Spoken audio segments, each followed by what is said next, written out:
Welcome back to another FPL video and podcast. This will be the transfer tips for Game Week 7 as I highlight 11 players to buy, hold, sell and skip. Let me know your thoughts down in the comment section below as always, and be sure to smash the like button and subscribe if you're new if you enjoy my content.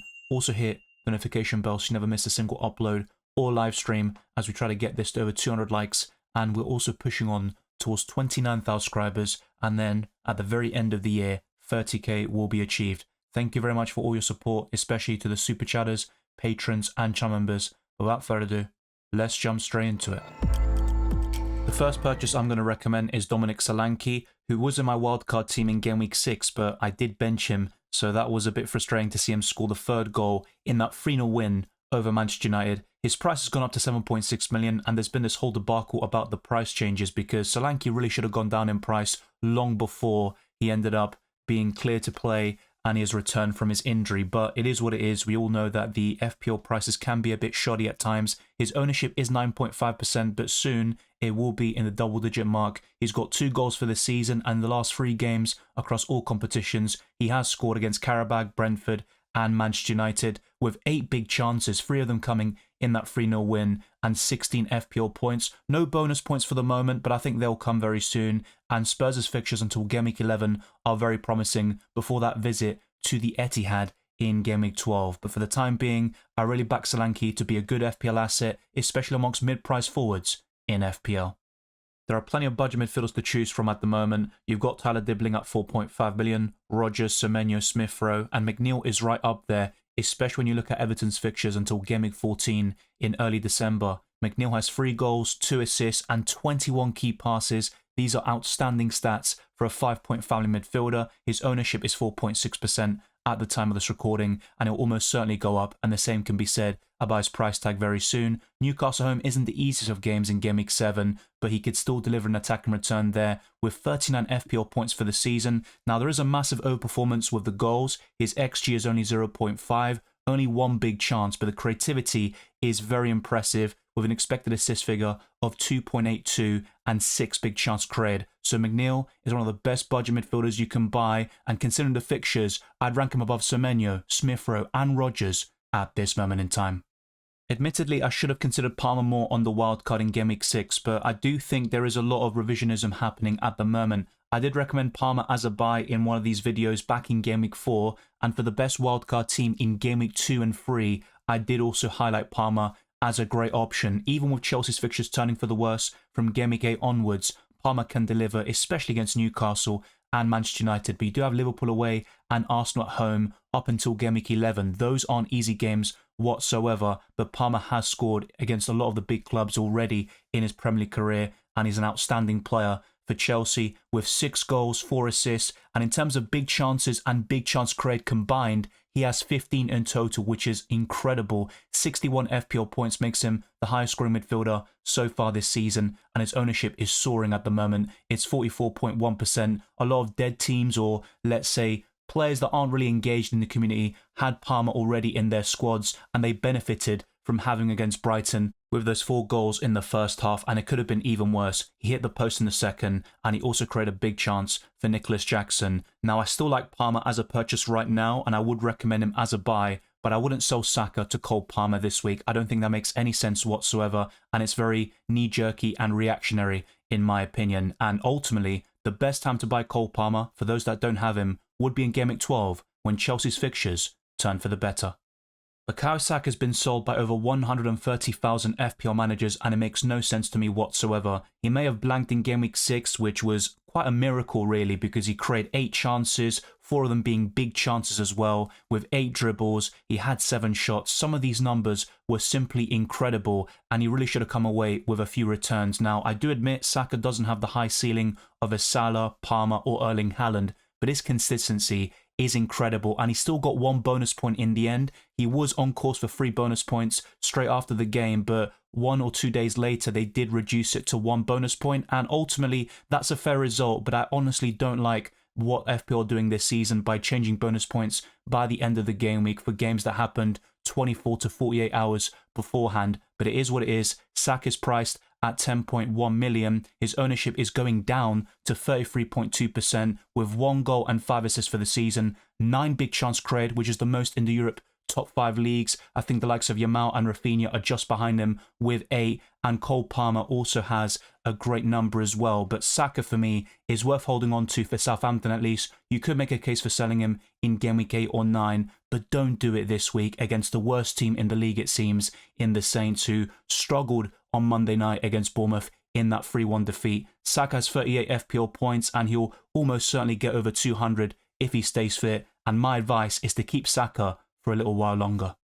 Similar logic applies to Saliba. Now, you do have Gabriel, who has more goal threat, and he might outscore his French counterpart, but I still think Saliba isn't someone you want to sell against Southampton at home. Arsenal are quite unfortunate to concede 2 goals, with Leicester having an XG figure of 0.27. James Justin scored a wonder goal, and the first effort, and the one that really put the Foxes back in contention for the game, was actually a big deflection off Kai Havertz. So I do think Saliba is still one of the best defenders in FPL, but the likes of Trent and Gabriel are better, there's no denying that, but I still think Saliba is right up there, possibly even in the podium, and over time he will get a few goals this season, bonus points, and plenty of clean sheets, which the Gunners are the best at in the entire division. Saliba's ownership is 33.4%, and it's going down very quickly. His price is 6 million, and it wouldn't surprise me to see him going down to 5.9 million by the time we get to game week 9 or 10. He's got no goals or assists for the season. His XGI figure is terrible, 0.04, with no shots whatsoever,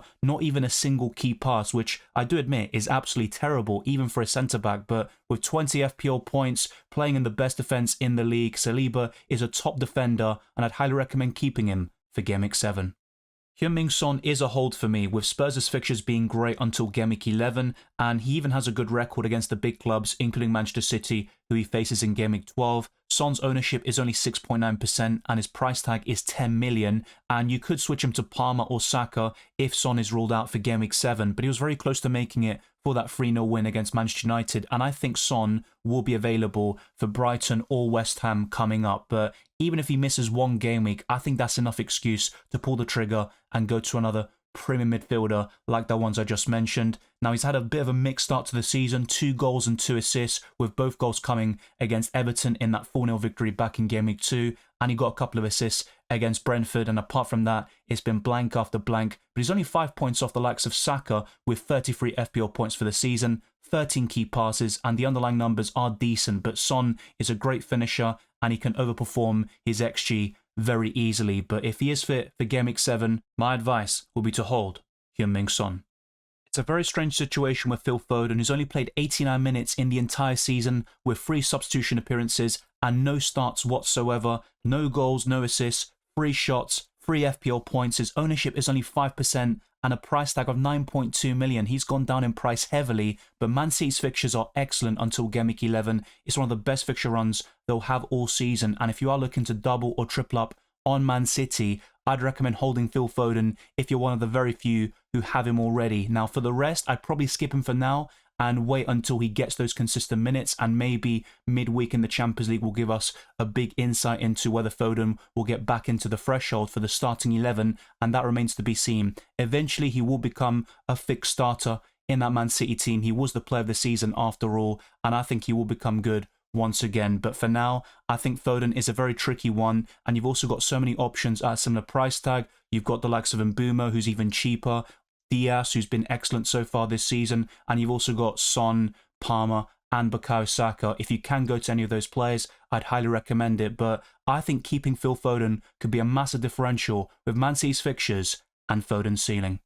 I started with Eze back in game week 1, and he delivered 1 goal against Chelsea and a double-digit haul, but that's about it. It's been blank after blank. He's been getting goals in the Carabao Cup, but not so much in the Premier League, which is the bread and butter of these FPL assets, of course. Only 21 FPL points, but the underlying numbers are incredible. 25 shots, and he's been a talismanic figure for Crystal Palace for a couple of years now, but maybe does miss Michael Olise a little bit, and Crystal Palace are winless in the Premier League so far this season. Now, Eze has 7 shots on target, 12 shots inside the box. His XG is 2.28, 4 big chances, and 12 key passes. So, like I said, these stats are pretty decent for a mid-price midfielder, but you're still expecting more from him, and eventually the returns will come, and he will be a great FPL asset at some stage this season. But for now, I believe Eze is a sell until Crystal Palace improve. Joao Pedro's gone down in price yet again overnight to 5.5 million. His ownership is declining rapidly. It's now under 16%. He's got 2 goals for the season, 5 bonus points, and 19 FPL points overall, but he has been injured now for a couple of game weeks, and Brighton's fixtures are terrible. You could see him scoring against the bigger clubs, including Liverpool, Newcastle, and possibly Tottenham, but I still think he's worth selling because you have so many options at a similar price, like Chris Wood, Raul Jimenez, Dominic Calvert-Lewin, and Jamie Vardy, even Danny Welbeck as a counterpart who's fit and available, and he's been very consistent this season. You could make that sort of argument, but if you were to sell Joao Pedro, I'd rather go to a different team or possibly a different structure to a Solanke or Ollie Watkins if you've got the funds, but I'd probably require a downgrade elsewhere in your team. Joao Pedro is another good FPL asset. He's got potential in this fantasy format, but I'd look to sell him right now. I think it's very easy and simple. The same goes for Isak from Newcastle. During the recent reaction stream for FPL, I was asked about selling Saliba to Robertson several times by different people, and I said no to all of them. Robertson is a good FPL asset, but I do think the fixtures turning for Liverpool will result in fewer clean sheets and points for the likes of Robertson, who could be rotated from time to time with Tsimikas. That's not to say Robertson isn't first choice, because he is, but I just wouldn't recommend buying him when he's got Crystal Palace, Chelsea, Arsenal and Brighton in the next 4, and Liverpool have tougher games after that as well. So I just don't really see many clean sheets for Liverpool at the moment, but you could argue Crystal Palace, Brighton and Chelsea are possible clean sheets, at least 1 or 2 in that 4 game week span. But I'd rather go for Arsenal assets in the long term. I think they'll keep more clean sheets. And you've also got the likes of Gvardiol with an excellent run until game week 11. And also beyond that, they've got 1 or 2 tough games in there. But Man City have a great fixture run for a long period of time. You've also got Pedro Porro for Spurs until game week 11. Robertson's ownership is 7.2% with a price tag of 6 million. No goal contribution so far this season, but the expected assist is 1.06. Very impressive for a left back, and I think he'll get a few assists this season, but nowhere near to the level we saw a couple of years ago when him and Trent were just absolutely demolishing the rest of the competition in terms of FPL defenders. He's got 27 FPL points, which once again is very decent. Only 1 big chance, 2 big chances created, but then again, he is a left back. It's not too bad. 9 key passes, and the expected goals figure is 0.37 with 3 shots inside the box. Robertson could become a great FPL asset at one stage, but my preference is Trent Alexander-Arnold, and I wouldn't sell the likes of Saliba to Robertson.